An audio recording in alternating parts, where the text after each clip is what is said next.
बिस्मिल्लाहिर्रहमानिर्रहीम। दराजार ऑफिशियल पख्तो शायरी द चैनल मलगरो په پښتو ادب مینو او پوهانو ته زه فضل سبحان د ډیر احترام پیرزونې وړاندې کوم. السلام علیکم ورحمت الله وبرکاتہ. ګرانو ملګرو، د نوي کلام او یو نوي ژوندي خیال سره ستاسو په خدمت کې حاضر یم او د رب العالمین نه ستاسو د خوشحالۍ او سوکالۍ دعا کوم. خاد او خوشاله اوسئ. ګرانو ملګرو، د امکان په دې نگارخانه کې د آدمیت، ملکی شهریت، د پښتنو د کلتور او د محمد عربي صلی الله علیه وسلم د اسلام بنیادی وصف اخلاص دی.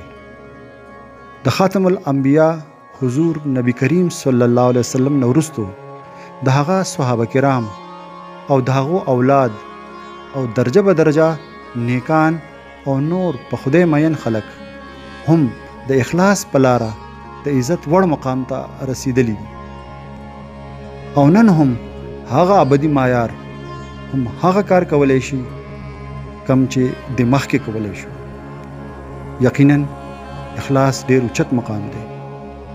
د خپلو اخلاصمندو ملګرو په نوم دا څو شعرونه ډالۍ کوم.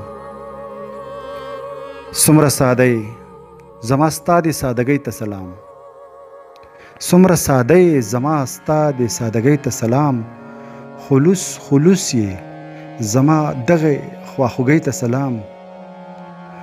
او چې خود غرضه فریبجنه وي لعنت پرې وایم، چې خود غرضه فریبجنه وي لعنت پرې وایم، د صداقت په رنگ رنگ شوي بندګۍ ته سلام.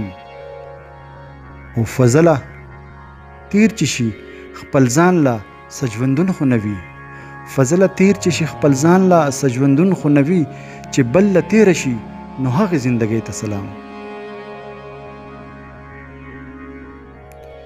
د امید په درشلونو تړ مې اوښکې په قطار، د امید په درشلونو تړ مې اوښکې په قطار، یو جولی جولی مستی وي بل قطر قطره خمار.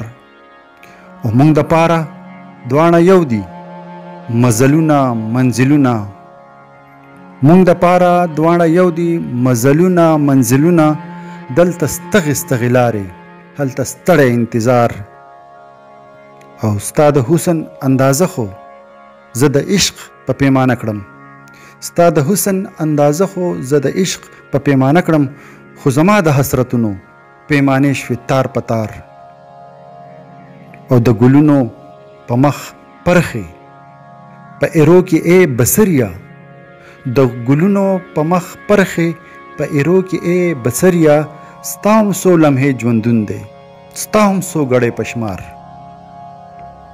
او ځان له حوصلې دي ځان له امتحان، ځان له حوصلې دي ځان له امتحان، څوک د تخت پاسه جاړي څوک مسکې په سر ددار.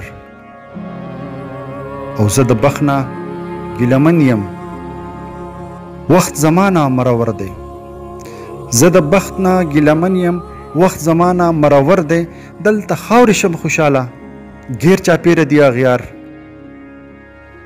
او ستا ټوټې ټوټې زړګي ته اے فضله مبارک شه، ستا ټوټې ټوټې زړګي ته اے فضله مبارک شه، دا بیواره تندکونه د تڼاکو نو بهار.